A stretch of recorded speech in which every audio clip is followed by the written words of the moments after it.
What is neurodiversity? What is it about these people? Dyslexia, autism spectrum, ADHD, Gifted, dysgraphia. All brains are different. It's okay to be who you are.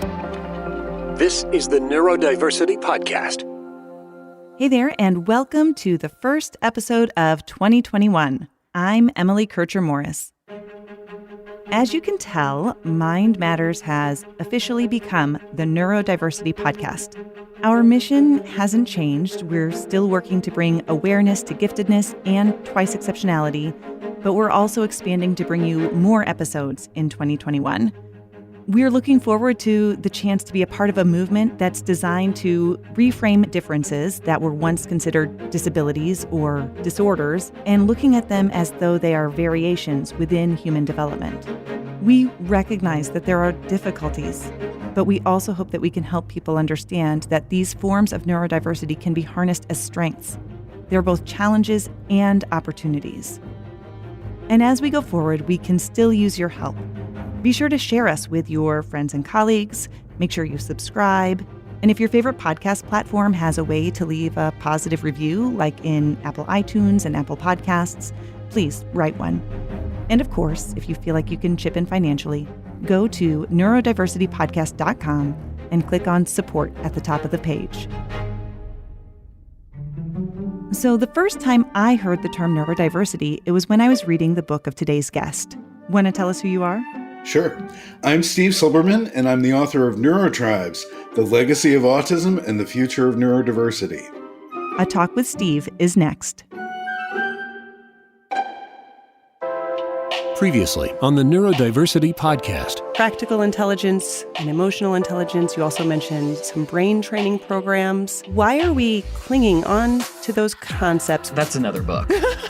I haven't written that book yet. I think one of the big reasons is that psychology has not done a very good job at disseminating this information. But I did a study where I examined intro to psychology textbooks, and over 3/4 of them had some of these misconceptions, and I quoted some of those in the book. If we can't even get our own textbooks right, how on earth should we expect lay people who haven't studied this for a living to get it right? And so I don't really blame society. I blame psychology more than anyone else. That's episode 69. Look for it in your favorite podcast app. This is the Neurodiversity Podcast. On this first episode under the new name, the Neurodiversity Podcast, today's guest is the author of the landmark book, Neurotribes, The Legacy of Autism and the Future of Neurodiversity. Steve Silberman, we appreciate you joining us. Thank you. I'm very honored to be here. I know you've probably told your story a million times, but for those of us who may not be familiar with your work, can you tell us what led you to write Neurotribes?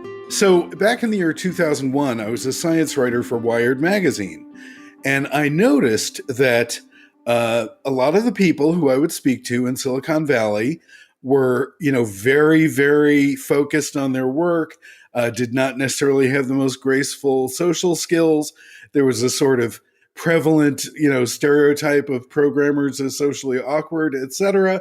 And then in quick succession, I interviewed two people from prominent technologically accomplished families in Silicon Valley who had autistic children. And autism, even though everyone forgets this, back then, just as recently as 2000 and 2001, was considered very, very rare. And so I thought it was a very odd coincidence that these two technologically adept families both had autistic kids in them. And I was telling that story to a friend of mine in a cafe in San Francisco where I live, and a woman at the next table said, "Oh my God, do you realize what's going on? There's an epidemic of autism in Silicon Valley." And so, I sort of heard chords of doom, and everything. But I was also a science writer, so I was curious to see if she was being accurate. And what I found was that, vaccines did not have anything to do with autism. There was not an epidemic of autism being caused by, silicon chips or anything or screen time or anything like that. What I found was that the same genetics that contributed to autism seemed to contribute to certain advantages in the tech industry. For example, one product manager from Microsoft wrote to me and said, all my best software debuggers have Asperger's syndrome. They see the code in their minds as a visual pattern, and they look for the breaks in the pattern, and that's where the bugs are.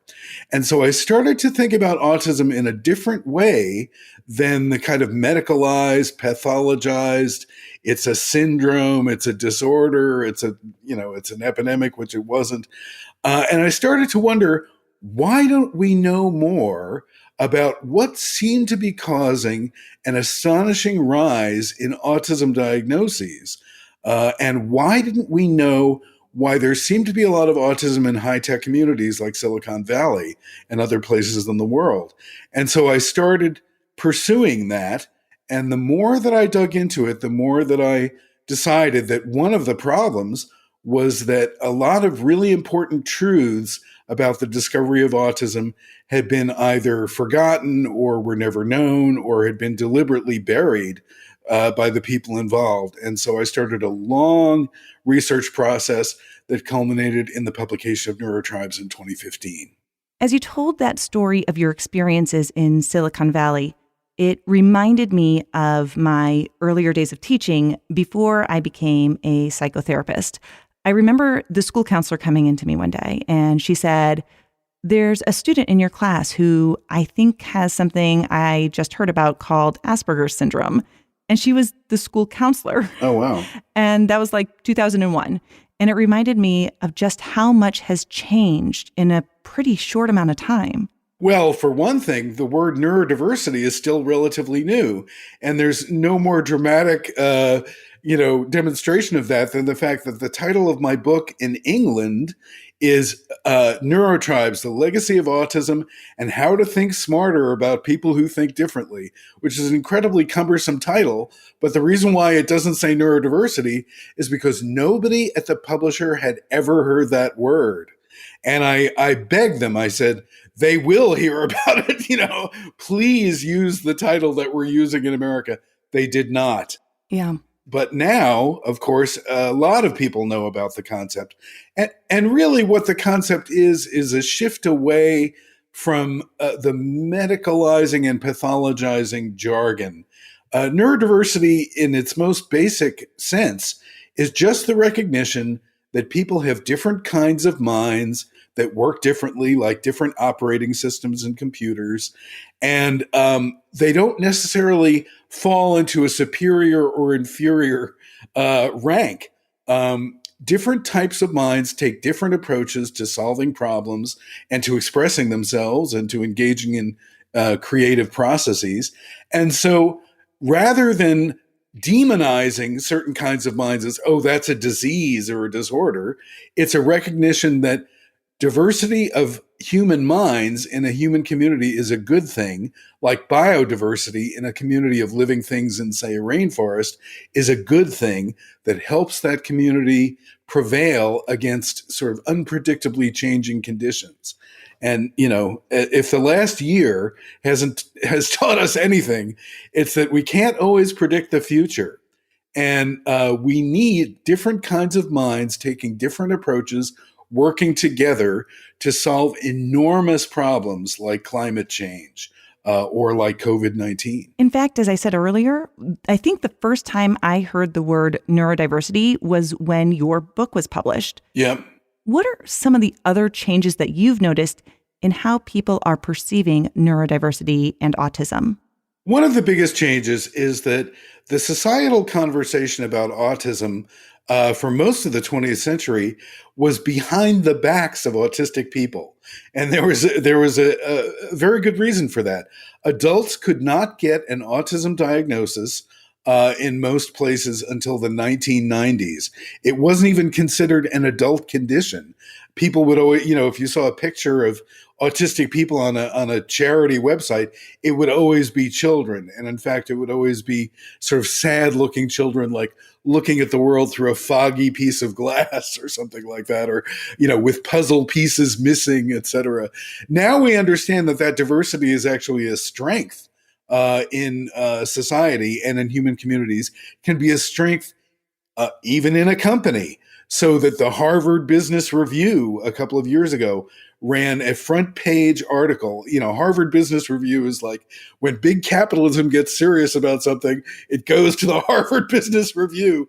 And the Harvard Business Review talked about how hiring people with conditions like autism, dyslexia, and ADHD is not just being nice. It's not just about charity, but it actually helps build company value for stockholders. And so one of the wonderful things that's happening is that huge companies like the German software giant SAP is realizing that having autistic people and other neurodivergent people on the team is actually good for your business. It's not just good for your soul or good for the autistic people or something. It's good for your business. And that's a huge change. We've gone from, when I started researching autism for Neurotribes, autism was considered nothing but a disorder and nothing but a set of deficits and dysfunctions. And now we understand that autism can convey competitive advantages or advantages in art or music or technology, science, as well as conveying challenges in the social world. One of the biggest struggles that autistic people face, especially you mentioned like in the workplace, is the lack of accommodations. Yes. It's the fact that the environment doesn't fit them. The environment doesn't fit them in the classroom. The environment doesn't fit them in the workplace. So they have a hard time navigating the world. Right. But really, people are starting to understand now that we can't limit potential of neurodiverse people just because their brains work differently. And, think the biggest thing that I realized in the course of writing Neurotribes was to instead of thinking about autism as like a baffling enigma, as it's often described, or a mysterious plague, like that woman thought in the cafe who said that to me. Think of it as a disability. Society does have useful models for disability. For example, if you live in a wheelchair in a town that does not have accessible bathrooms, that does not have accessible public buildings, that does not have accessible classrooms, you are screwed. Basically, you can't go anywhere. You are, as they used to say, wheelchair bound. But if you live in a town that has all of those things, you can go anywhere. You can basically get the best chance for you to succeed as you are, with or without a wheelchair. And we have to start thinking of neurodivergent conditions like dyslexia, ADHD, and autism as just another form of disability that we can accommodate. And we can do that. For instance, some people with these conditions are visual learners. Then the curriculum can be presented in a way that plays to their strengths, whereas some others are auditory learners. Then the curriculum can be presented in those forms. And, the accommodations in the workplace for autistic people, first we have to talk about how can we get autistic people into the workplace. And unemployment, as many people know, is a terrible problem for autistic adults.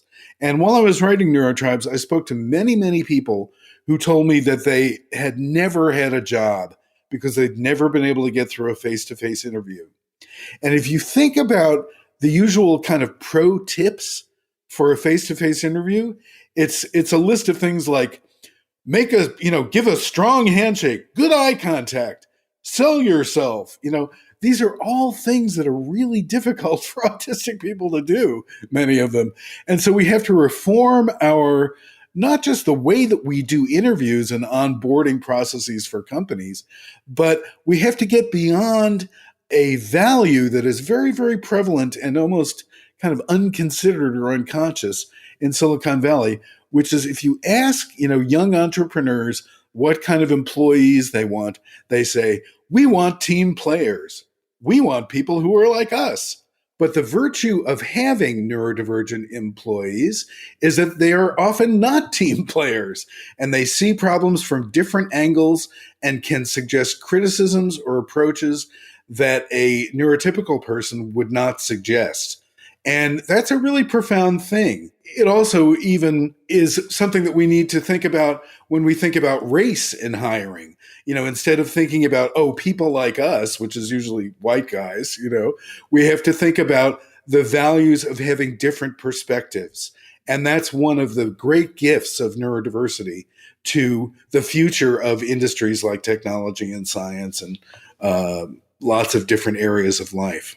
I think whether it's the workplace or the classroom, or even if it's at home with parents, there's a lot of contextualizing with the history that you talked about and how we're kind of trying to overcome a lot of that stigma that's still there. Right.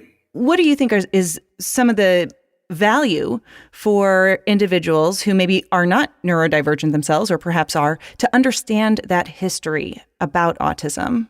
Well, oftentimes people are frightened by autism, particularly if their own child has just been diagnosed.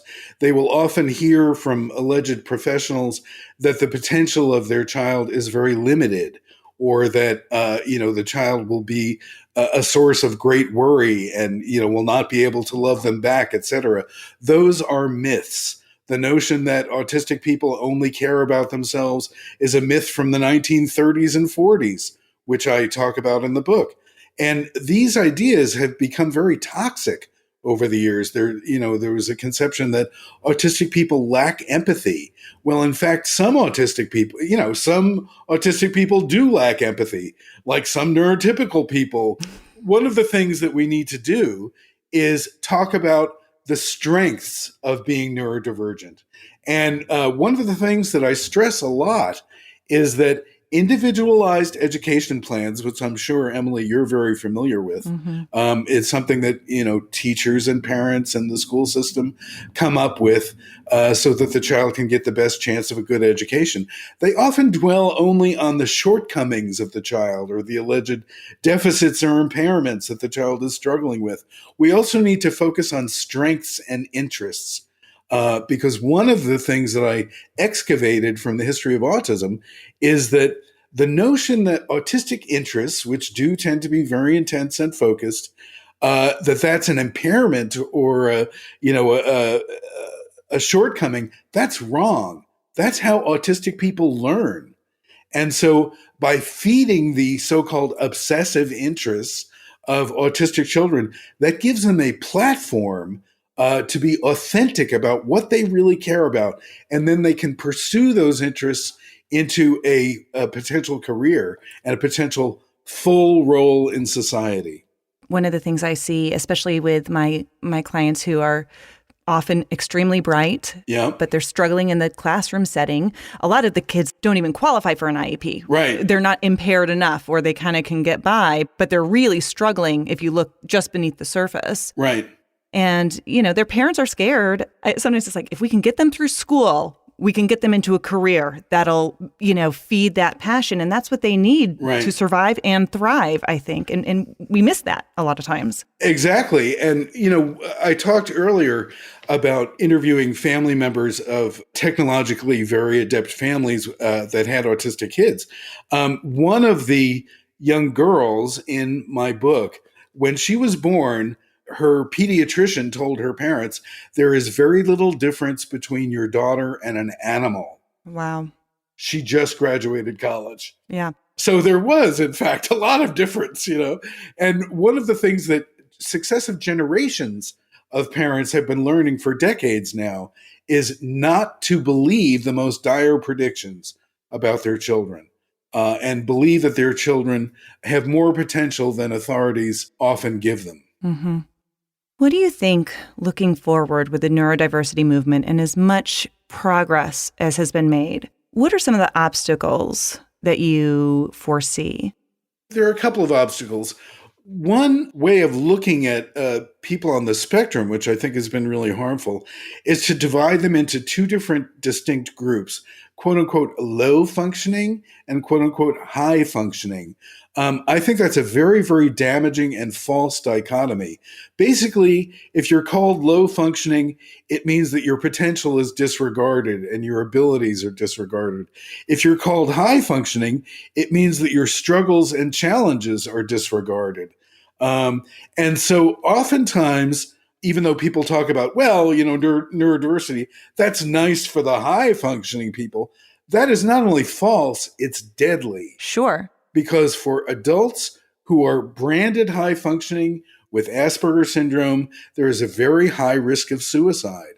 And it's because they're very aware of the ways that they're being stigmatized and condemned and not fitting in and not being accepted by potential friends and lovers. And so we need to get beyond false dichotomies like low functioning, high functioning. That's a huge obstacle. Another huge obstacle is thinking that autistic people don't have anything to contribute to science. And that's one of the things that I'm glad to say is changing very, very rapidly. Now at the big kind of national or international really conference of autism researchers, which is called INSAR, autistic people are going and suggesting ways that the future research could actually help autistic people now instead of only being focused on, well, it must be a genetic thing and we have to fix it because it's broken, which is what autism research was all about for about 30 years. Now, autistic people have a voice in media. So, there's been a recent controversy about Sia's, video she put down autistic actors on Twitter. Now it is as unreasonable to suggest that autistic people should not be part of the conversation as it would be saying that women should not be part of the conversation about feminism. Right. Obviously they should be. And obviously autistic people should be part of the social conversation about autism and the future of autism research. For those of you who aren't familiar, Sia's upcoming film, Music, has caused some controversy because neither Sia nor the lead actor, Maddie Ziegler, are autistic. The movie isn't scheduled to be released until February, but for many, it's unsettling to see a neurotypical actor portraying characteristic traits that many autistic people exhibit, especially when they are often expected by society to mask them. And for many in the autism community, telling their stories for profit while excluding them from the opportunities to self-portray is reductive and harmful. Steve Silberman wrote a book about autism, yet is himself neurotypical. But he had a frame of reference that helped him write Neurotribes. There's a tie-in from my personal life that I think really influenced the way that I thought about autism and ended up framing autism and neurotribes. When I was in high school, I myself was listed in the Diagnostic and Statistical Manual of Mental Disorders under homosexuality. I had a sexual adjustment problem, perhaps caused by a suffocating mother or some other such thing. And I could have been put into jail or a mental asylum if I had been caught holding hands with my boyfriend in high school. When you saw discussions of homosexuality on television, there would be, these kind of dour psychiatrists talking about, sexual disorientation or whatever. Or there would be a gay man with a hood on so that he wouldn't be fired from his job, sort of confessing about his sad life. Now, obviously, well, for one thing, I'm happily married, I'm glad to say. Homosexuality is out of the DSM. And it's not because scientists discover that, homosexuality isn't a disorder after all. It's because gay psychiatrists and gay people flooded the offices of the APA and demanded that it be changed because it was simply not true that gay people were inherently disturbed. Mm-hmm. And so one of the great things that has happened since my book came out, although it's obviously not just only because of my book, it's because my book sort of surfed this wave of social awareness that was mostly driven by autistic people speaking for themselves. Mm-hmm. Now we understand that not everything that is associated with autism is a deficit or an impairment. And we also have autistic scholars like the European scholar Damien Milton, who has written about the so-called double empathy problem, which is that it's not that autistic people lack empathy. It's that autistic people and non-autistic people have trouble reading each other's emotional states. And so it's almost more like quantum physics, where you understand that the observer also influences what you find in the experiment. And we are learning that a lot of what was considered autistic deficits before was simply the inability of non-autistic researchers to make accurate judgments about what the autistic subject was feeling. That goes back to what you were talking about with high and low functioning. And I see a lot of times people talk about, well, high functioning just means that my disability doesn't impact you too much. Right, exactly. And low functioning means that, that I need a lot more support from externally. And that's what people see. And that's who drove the narrative for a really long time. And in fact, one of the things that I talk about in Neurotribes is that the early days of behavioral training of autistic kids, and it was just kids at that point, were brutal. It's one of the darkest chapters in American history. Prominent psychiatrists were suggesting using cattle prods at home to punish your child for climbing on a bookcase. Why did they do that? They did it because the autistic behavior embarrassed the parents in public. So if you're so concerned about being embarrassed in public that you're willing to use an electric shock device on your child, there are some really heavy-duty assumptions and judgments built into that. And thank God we've gotten past that. One of the things that autistic people do to soothe themselves and to control their own energy level is called stimming, or self-stimulation. And the leading behaviorist back in the 70s, a guy named Ivar Lovaas, theorized that stimming prevented learning. It was like a block, like you could never teach a child who was stimming anything. That was completely wrong. It's hokum. It wasn't true, ever true. Not only that, when autistic people stim, they're more calm and can be more receptive. And so if you don't mind the fact that the person is waving their hands, they can learn.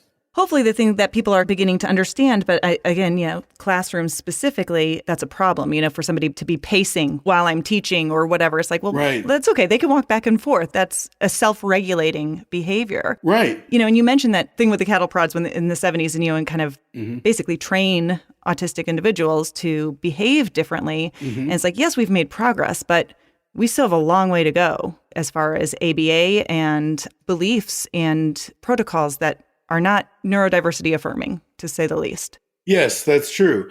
And really the change that we're going through is that instead of thinking of interventions as ways of, correcting behavior, punishing autistic behavior, extinguishing, any sign of the person's actual identity, it's more about, or it should be more about anyway, building autonomy and independence, so that the child or the young adult or the adult can make their own choices and be more aware of what's happening around them and be more invested and have more agency in the decisions that will determine the future course of their lives.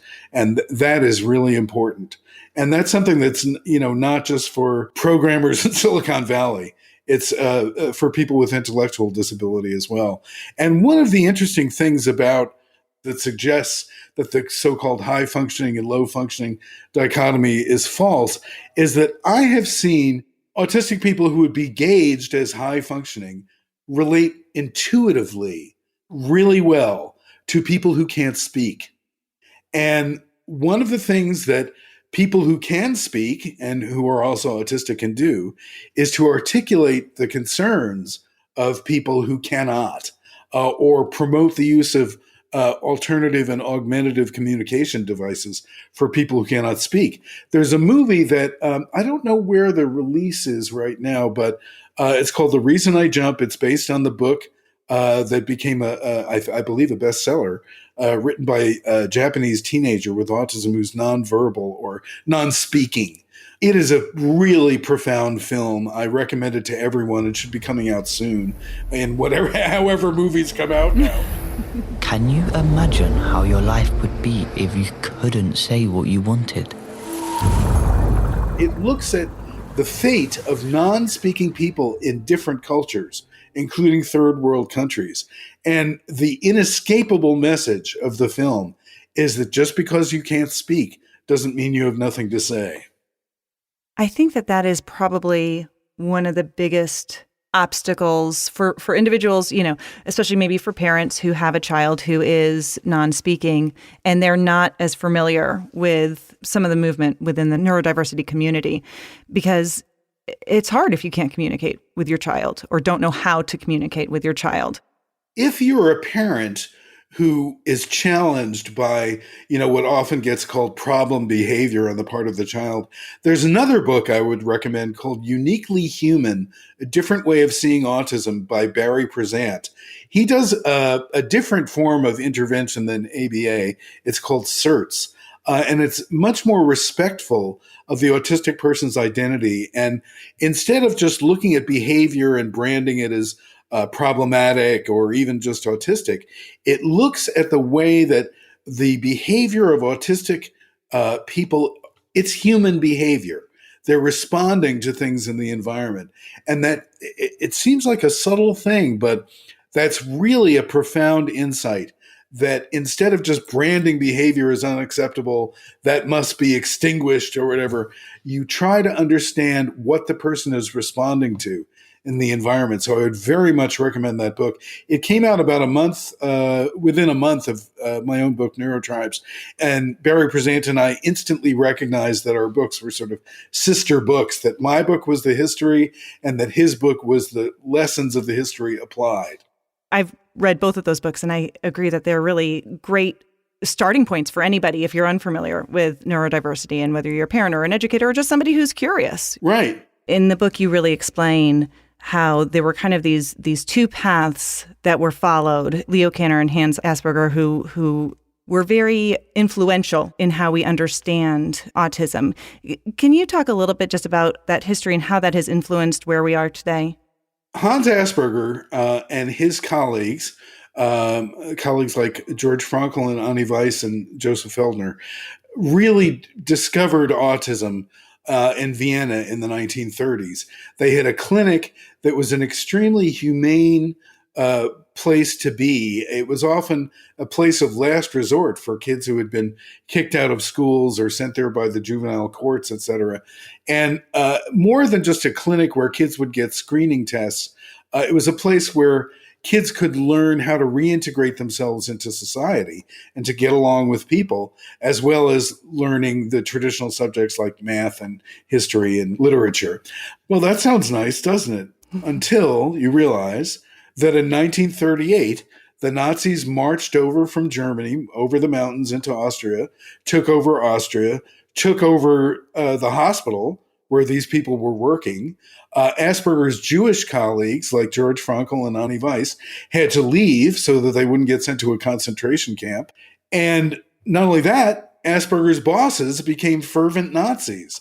In fact, one of Asperger's mentors was a huge fan of Hitler.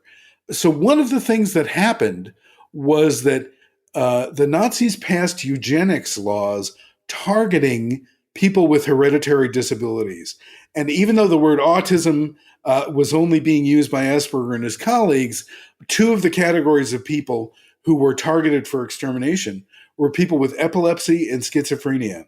And if you think back, kids with autism would probably have been misdiagnosed or diagnosed in the case of epilepsy as falling into one of those two categories. So one of the things I talk about is that Asperger actually challenged the Nazi discourse about hereditary disability and said, well, actually, these people could be, for instance, code breakers for the Nazis. Well, the Nazis didn't go for it, but I've heard a lot of stories over the years that a lot of the people who worked at Bletchley Park in England that broke the German Enigma codes, including Alan Turing, had autistic traits at least, if not were diagnosable. The problem is that Asperger's paper, in which he sort of stood up defending autistic people, was published in German, in a German journal, during the war when autistic people were being exterminated. So it was not warmly embraced, shall we say, in America. What no one knew until Neurotribes came out is that Leo Kanner, who was in America and who was one of the first child psychiatrists in America, He is normally credited with discovering autism because in the early 1940s, he wrote kind of the definitive early paper on autism that became the human face of autism for the next many decades. What no one knew is that when Leo Kanner, quote unquote, discovered autism, he was working with George Frankl and Ani Weiss from Asperger's Clinic. So they helped him see what autism is. But unfortunately, he was not able to find them jobs at Johns Hopkins where he was working. So they sort of go off into other areas of life. And the concept of autism that Leo Kanner developed was much more narrow. Like in Asperger's Clinic, they had talked about the so-called autistic continuum between people who were very articulate, even very accomplished scientists, and people who couldn't speak and needed 24/7 support. Now, of course, we call that a spectrum. Leo Kanner resisted the idea of a spectrum for decades. He only admitted it years later that there was probably some kind of wide range of people within autism. And he would deny the diagnosis to people who say had epilepsy. Well, epilepsy is very common in autism. He had this rather eugenic, I have to say, idea that autistic kids are exceptionally beautiful. Well, some of them are, but some of them look more like me. And so, it's kind of like basically Leo Kanner ruled out a lot of people who would have gotten an autism diagnosis today. And by doing so, he made it seem as if autism was very, very rare. Well, now we know it isn't. It's very common. And one of the reasons why knowing the history is important is that what hardly anyone knew until my book came out is that what really happened in the 1980s was that a British cognitive psychiatrist who had a profoundly disabled autistic daughter named Susie, the psychiatrist's name was Lorna Wing, she and her colleagues kind of slyly swapped out Kanner's narrow and monolithic model for Asperger and his colleagues' more inclusive model, a spectrum model, if you will. And then all of a sudden, well, what do you know? The rates of autism diagnosis start going up. And that was actually a good thing. That's exactly what Lorna Wing had in mind by changing the criteria.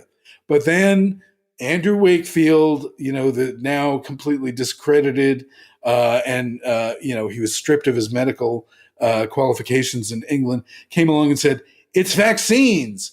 That's why the autism rates are going up. So it's really important to understand what actually happened, which I explain, at length so anyone can understand it in Neurotribes, to understand why people who are my age, I'm a baby boomer, or trailing edge baby boomer, they often say to me, well, how come I never heard about autism when I was a kid? Where were all these people?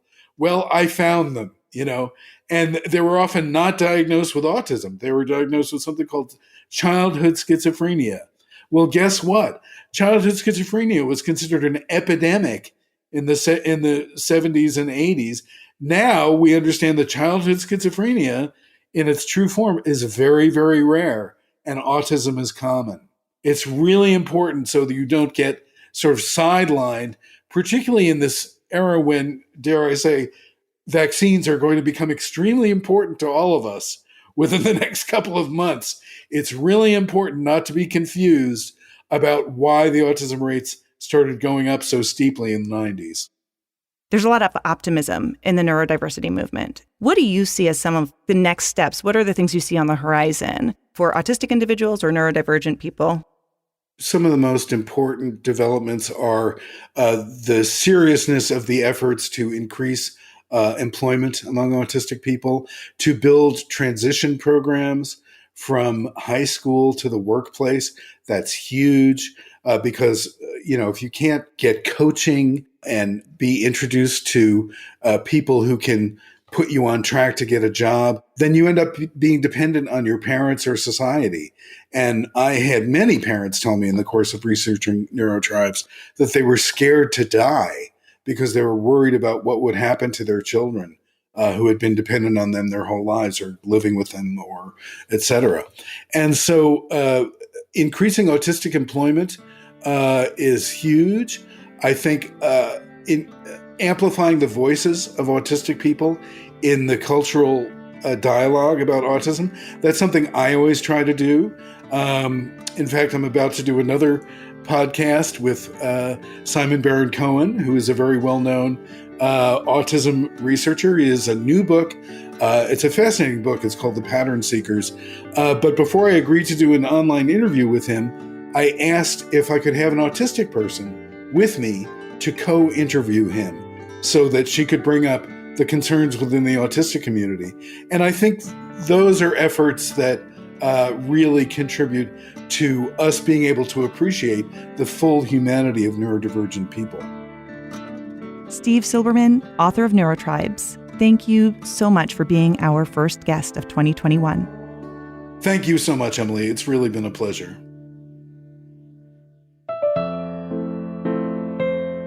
The world is beginning to open its eyes to neurodiversity. Many neurodivergent people have been hiding in plain sight for too long, and our mission is to eliminate the stigma neurodivergent people face, whether they are autistic, an ADHDer, dyslexic, gifted, twice exceptional.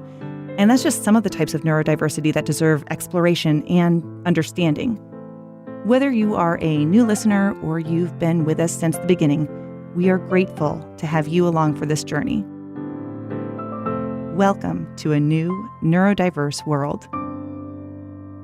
I'm Emily Kircher-Morris. I'll see you next time on the Neurodiversity Podcast.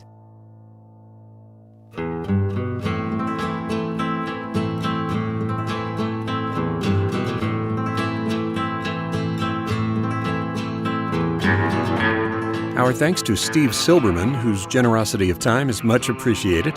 Check out the episode page at neurodiversitypodcast.com for a link to Neurotribes and information about his upcoming book, scheduled for release in 2022, called A Taste of Salt. Also, we'd like to thank the hardworking musicians at Epidemic Sound, whose music helps make our podcast better.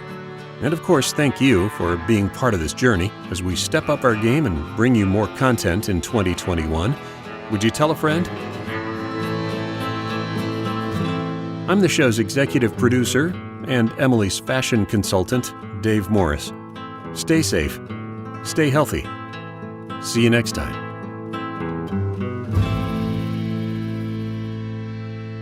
The Neurodiversity Podcast is a production of Morris Creative Services.